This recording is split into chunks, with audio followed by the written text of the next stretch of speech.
The digital art space isn't growing. This is the narrative we keep on hearing, but Avant Arte thinks they have a solution. On today's show, we talked to Abigail Miller about how they're reaching digital art collectors through physicals. We wanted to be the place that some of these biggest artists can experiment in the physical and release it at a certain quality. We also talk about some of the controversy around their pre-sale process. So that's like a change that we've used for like everything now. We're joined by Amanda, aka Stevie.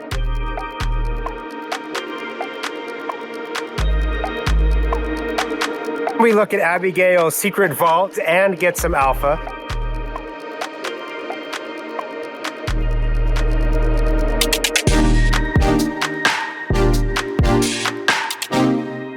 Welcome back to Vaulted by Proof. I'm Eli Scheinman, Director of Art at Proof and LarvaLabs. We have a great show today, two very special guests. First up, my co-host, Amanda, aka Stevie, back in the co-host chair. I'm Great back. to have you, Amanda. Good to be back. Thanks for having me. It's going to be a fun one. Okay, and we also have Abigail Miller, who's leading all things Web3 digital art at Avant Arte. Avant Arte done releases with ACK, William Mapan, Grant Yoon, Punks, Snowfro, and Squiggles. Abigail, we have so much to cover. It's great to have you here. Thank you. I'm excited for this. And we have not met in person somehow, but talked a lot online. So excited to dig in. I know we have a lot of surface area to cover, all things physicals, digital art, the way that those are coming together. And actually, let's start there and segue into the first segment here, our picks of the week. Abigail, I want to come back to you. What's your pick for this week?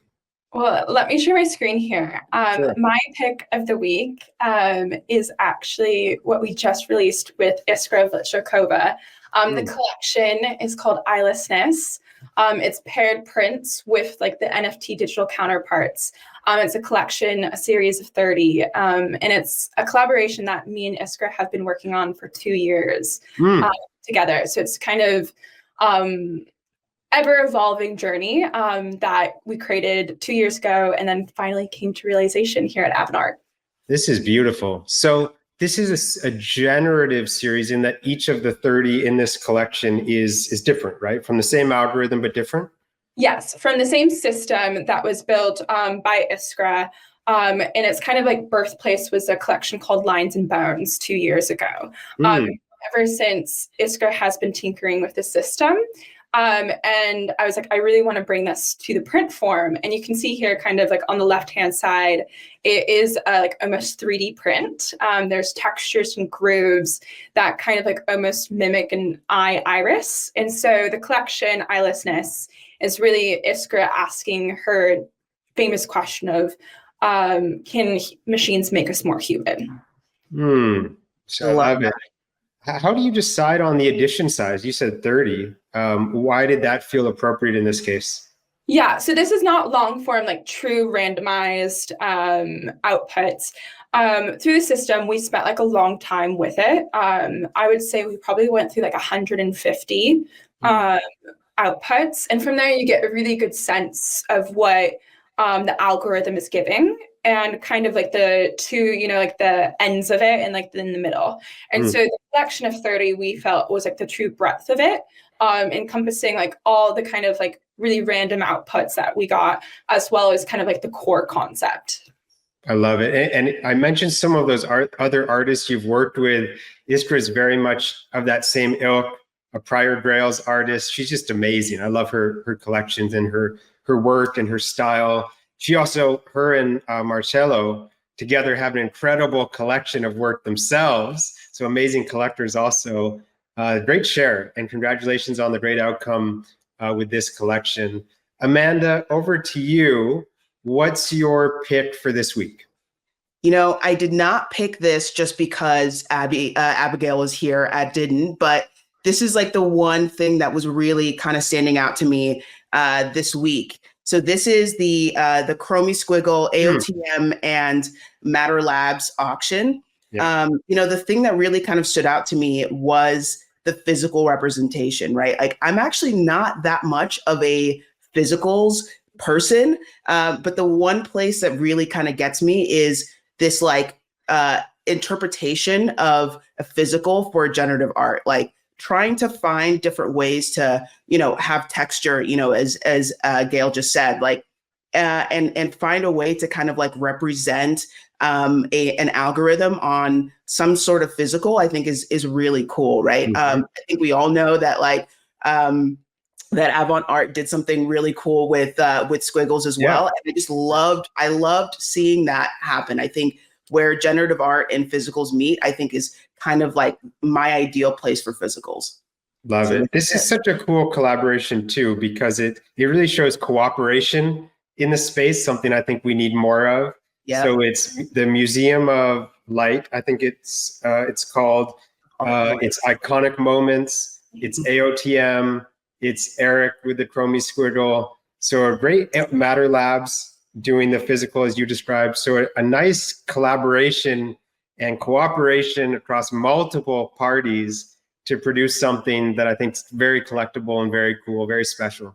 Yeah, those 3 people who get one, I think are going to be super, super lucky. So good for them. I love it. Well, that's actually a good segue to talk more about what Avant Arte is doing on the physical side. Now, I want to call this out, Abigail. So Avant Arte describes itself in the following way. Your sort of credo or your mission is to change the way you discover contemporary artists and buy art and become part of the most engaged online art community in the world. So that gives us a sense of where you're focused at Avant Arte as an organization in great business. But give us the TLDR through your eyes, your voice on what you guys are doing broadly. Yeah, so like that's a great sum up of what we do. Our mission statement is to make art radically more accessible. And our bread and butter is physical editions. But I think we have really nailed that. Everyone knows the quality and what you're purchasing from Avant Arte. And we're starting to look more in the long term at how are people going to be collecting art in the next 5, 10, 50 years. And we're really wanting to be like the forefront of that. And so we're kind of extending at that. And with Web3 specifically, we're like, there is such great talent here as amazing collectors. Like we want to champion that. And so the past 2 years has really been like, how does this fit into the rest of Avant Arte, which is like a Web 2 company, and it's not Web 3 native. So it comes with a lot of challenges, and we can't just like change the whole business overnight to fit exactly Web 3 and like vice versa. So the last year specifically with so many releases and working with these artists has been like truly a year of learning, as well as like responding to the market and like feedback from artists and collectors. Yeah, sure. How would you describe the existing, let's say pre-entry into the digital art NFT side, describe the Avant Arte collector demographic and audience? I think there's this mental model that many of us perhaps have, or this sort of entrenched notion that the physical art collector is this middle-aged, quite affluent individual. But you said it. I mean, the goal of Avant Arte is to radically disrupt the collecting experience and the accessibility to art and artwork. Who is the Avant Arte audience? Yeah, we have a great report, like a data-based report called our Avant Arte's Collector Report. It's available like on our website and like on all socials, and I really encourage everyone to read it. It's very data heavy. I can't remember the exact figure, but I want to say that 85% of our collectors are 35 and under, and all across the world. Like, so we have really large collecting base, obviously here in Europe, the US, where I'm from, as well as Asia, like Japan is one, and Seoul are some of our biggest markets of collectors. So it's very young, and that's who we're kind of responding to. And the word accessibility can be defined in multiple ways. Maybe it being online is one way to interpret it, and like what we're doing, as well as getting some of the biggest artists accessible to newer collectors. If you haven't spent 20 years collecting, you most likely don't have access to certain works or know where to begin your collecting journey. And we see Avant Arte as a beginning place as part of, and as well as part of that journey, being in collectors to have like where people just want to experiment, collect their favorite artists, and so on. I think it's like actually a very, very interesting kind of little sector into what we think in the crypto world is what traditional collectors are, physical collectors are. I think every time, even on the show, whenever we like reference, traditional collectors, I think we are missing this very poignant, clearly very like big and impactful group of people who are our age, who are just not on Twitter, right? Like I went to your Instagram this morning and I saw 2.7 million followers. Holy shit. Like there are a lot of the people I went to school with, a lot of like incredible artists who are following you guys. You guys are definitely carving out this very interesting space. And I think this actually helps me open my eyes a little bit when I think about, this traditional collector and how that could actually fit pretty well here in crypto. So that's really cool. Yeah, maybe Abigail, dovetailing on that, why has Instagram been the place that you guys have spent most of maybe your marketing energy rather than Twitter? Yeah, so Avant Arte started on Instagram. Our founders, there's 3 founders, co-founders, Mazda, Christian, and Curtis. Christian and Curtis are childhood friends. They're both Amsterdam, so we're technically an Amsterdam based company. They started a blog, and we were one of the first like entities showcasing art on Instagram a while, years ago. Yeah. And Mazda met them. Part of Christian and Curtis were really into like the underground art and music scene of Amsterdam. Our other co-founder, Mazda, who is our CEO, was one of the early on, he was the COO of a little company called Boiler Room, and got to know these guys like through various events. And that was obviously an online streaming platform using YouTube, streaming services, and Instagram. And they're like, we should do this with art. And it kind of just snowballed from there. It started as a blog, and then they built like a business around it to make art radically more accessible with that mission statement. And we've become like some of the best in the business in the world, I'd say, of prints and editions.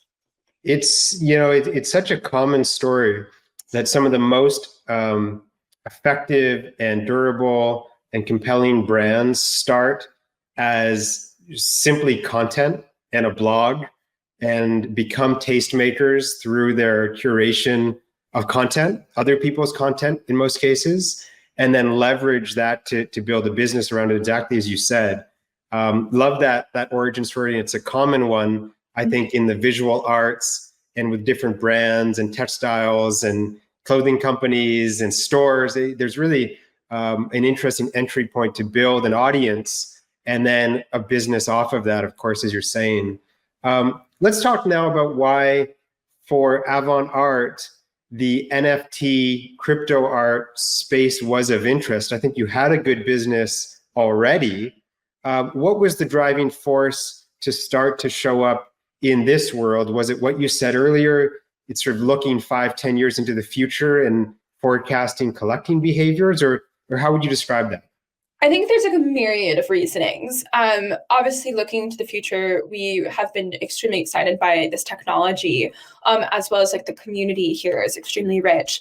And then the third is, I think there is a need for physical goods. Like that is where we're at right now in Web3. Like we have plans that I can talk about like in the future to expand beyond that, maybe be more digitally native. But we wanted to be the place that some of these biggest artists can experiment in the physical and can trust the process and release it at a certain quality as well. And are you, I can't recall offhand, are you using the word or the acronym NFT on the Avant Arte website, or are you intentional about not using that word? We're intentional not to use that word because when you talk with the artists, they're just like, this is my art. Yes. We use it in the way of like, of course, all of our more digitally native artists, all those collaborations have NFT pairings with them. So it's not just the print, they're coinciding together. But we just really lead it as art. We don't have like a segment that is like Web3 on our website with NFTs. You'll see like Iskra right next to artists such as like Ed Ruscha. Yes. That's like what's really powerful about like what we're doing. Well, let's talk about that. Are you seeing your existing audience and collector base purchase work from these digital artists and perhaps don't even recognize or care very little about the NFT component? Yeah, so I mean, it varies per release. I would say that we usually have between like 15 to 25% like new collectors to each release of with that might not be like as native to like Web3. That number, we see the most bridge. I don't like that word, but I'll use it in this context. Bridge in our timed limited releases. So like, for example, Dmitry Cherniak's release with LarvaLabs. We saw like a very large interaction with kind of new collectors that was their first NFT technically was claiming this process. That's really much we've seen as an entry point rather than like diving headfirst into like a new artist. We're expecting and hoping that to like increase, especially by doing like exhibitions and a lot more focused art world events, such as like ACK's upcoming we're doing in Amsterdam. We're hoping to have like, you know, one-on-one conversations with collectors that you just can't always have over Twitter or over an email, but you can have it when discussing something IRL. Yeah. Can I ask, do you see like NFT collectors, whenever you do a release that has an NFT component, do you see less redemption on the NFT like side? Do you see a lot of like degens who are like, I'm just going to hold on to this because maybe one day somebody else will want it? You see people actually redeeming it? Yeah, so it's quite interesting. I think the reasons why most people don't redeem it is actually out of like laziness, and I'm an example of that. Like I've purchased like multiple releases by us, and like I'm just like, oh, it's because it's in perpetuity, like that claiming process with us, like it doesn't just like, go away. I'm like, oh, I'll do it. So like I'm the perfect case of like why people do it. Not because they're not interested or wanting, even though the flow is like extremely easy, like it's just a link, boom. I mean, I think that's the hard part for me. It's like that final step of like, all right, I'm going to buy an NFT. It's really beautiful. I want to maybe, you know, flex it on the internet. And then bring it into my home. That last step is always like the hardest part. Right. And I kind of want to be red pilled into wanting to collect art. But I think just a little extra friction there, I think makes it really kind of difficult. But I think it's really cool that you guys are keeping it open in perpetuity. Do you guys have like how's the secondary market? Is it active in certain ways? Like, what is that like? So we actually have like a lot of data on if you purchase from us, you're a long-term holder. There is a few things that have this notable sales actually have been like up at auction, like at Sotheby's and Christie's, specifically. And with those actually have been just the physical, not the digital. Some of the collectors have decided to separate them. And that question is really down to like how the artist responds. Some artists are like, no, they have to be like married forever. And then there's other artists who are like, nope, you can do this. They're two separate markets. You know, this release is just like a combination of them. You can do what you want. So that's like a really interesting question, I think, in like the next 50 years. Like, how are we going to equate that provenance? Really, really fascinating because there's no wrong or right answer, in my opinion. But yeah, most people are long-term holders of, there's just not as much trading. People just hold on to it. And I think that's an interesting thing to talk about. Like, if you hang something on your wall, are you more likely just to like have that emotional attachment to it and like not wanting to trade it? Well, I hope we can come back in 50 years, the three of us, and we can recap what's happened. I'm imagining the three of us aging so beautifully and coming back and having this conversation. Just a couple more, Abigail, for you. There was this controversy, and it's related to something that you mentioned around long-term holders and collectors, you know, really participating in your sales, where I think it was perhaps the ACK edition release, which ultimately was not an edition, which is a whole other story. Talk about the transparency element and perhaps that specific example where there were some learnings of what it means to operate in Web3 and with that audience that's slightly different than perhaps your traditional collector base. Yeah, so this is a really, really good example of like how something in Web3 impacts the whole business. So our flow of like artists we work with and like how we get everything to go is the same for each artist. Like kind of segments of like, you know, project management to signing off on releases, the content and so on. So like part of pre-sales, like every release we do has an element of pre-sales that we usually get a list from an artist, from our collector base, like our insiders page, and vice versa. That's always like usually kind of agreed upon. At the time, like there was just like a little bit of miscommunication that we've like learned from. And I think the Web3 community was expecting like no pre-sales in any capacity. And then it wasn't like on our website how many actual editions like left for the draw. So people, that draw was extremely oversubscribed. I think like the chance, like even if all editions were available, was like less than 5% of winning it. So it was like extremely like a great release in like the community feedback. But people were like, there's not that many left for draw. Like, what's the point of this? And we took on that feedback. And so for every single release on Avant Arte now, you see exactly how many are allocated to resale and how many are allocated to the actual draw that's going live, and vice versa. So that's like a change that we've used for like everything now, even traditional artists. So it's kind of like a lot of these questions impact the whole company as a whole, rather than just like, oh, we're only doing this for Web3 and so on. Love it. And I hope you'll get Amanda and I on the next pre-sale, right? Last question, Abigail, before we move on. You did mention, you gave this little hint that, you know, perhaps Avant Arte evolves to be more digitally native moving forward. What can you tell us? I think it's super interesting. Yeah, I think Avant Arte wants to work with the biggest artists and the artists of our of the generation. And so with that, I think some artists are truly digitally native, like their work just sometimes won't translate to the physical. And I don't think that's should be a hindrance for us to work with them. So there is aspirations to bring that into the fold. I think we're trying to do it right rather than like quickly. And I think that's something about Avant Arte in the Web3 space is like, we don't feel like we have to be first because we're not like Web3 native. You know, like all the artists we're wanting to work with, like we're not just talking about one release, we're talking about 2-5 years. Like we're planning things out with them because our life cycle to bring something to life takes 9 months on a short calendar. Like me and Iskra have been working together over a year on this. And it's just way longer than when you do something in like the Web3 space that's way more rapid. And so as well as like, I'm one of the only people in the company that is more Web3 crypto native. So I'm trying to get everyone to figure out like what lingo to use on Twitter.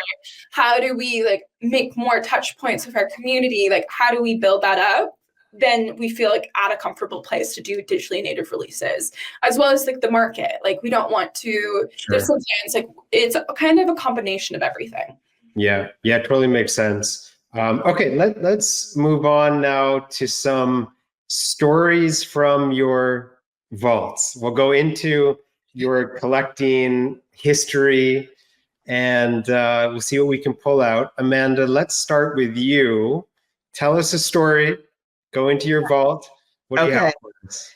All right. So I have to undo my squiggle like reference. Like every there's always a squiggle on the show, so I had to go extra deep. My story is on I don't even know how to pronounce it. Etholvants.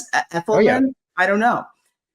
This is going to be in my vault forever because it's just been so much fun to watch it grow. So this has been in my vault since probably for 3 years now, since like October of 2021. I minted this.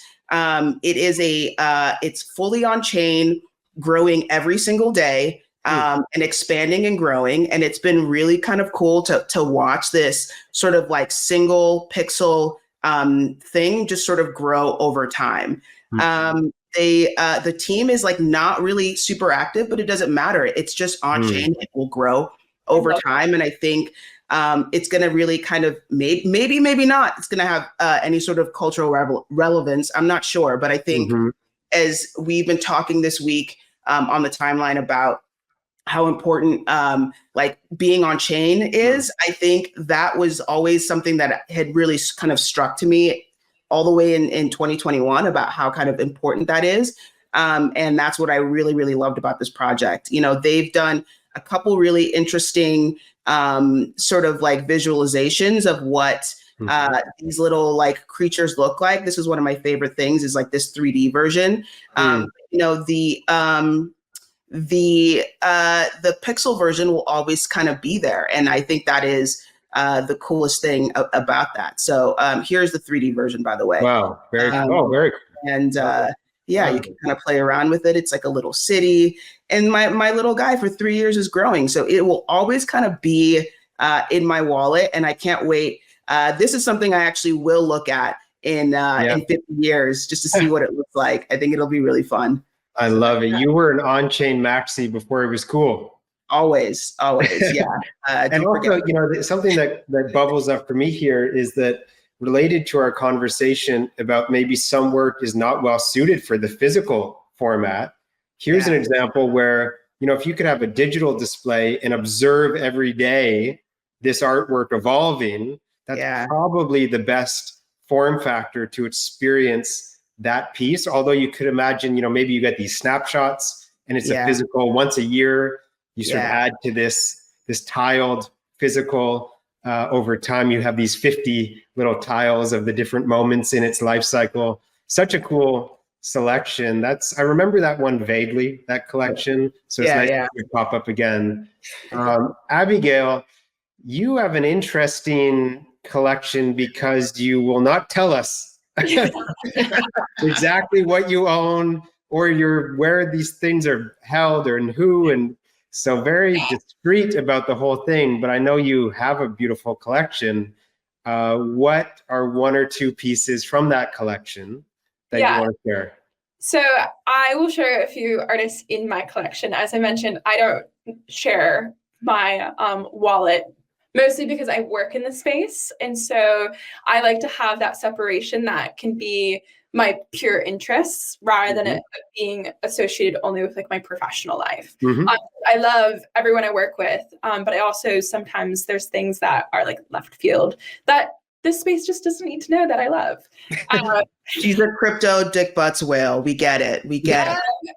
No, like one of my favorite artists and like in the theme of like AI and like all the conversations of AI this year is like Ridler, and this work may or may not be entering a big museum here in London this fall.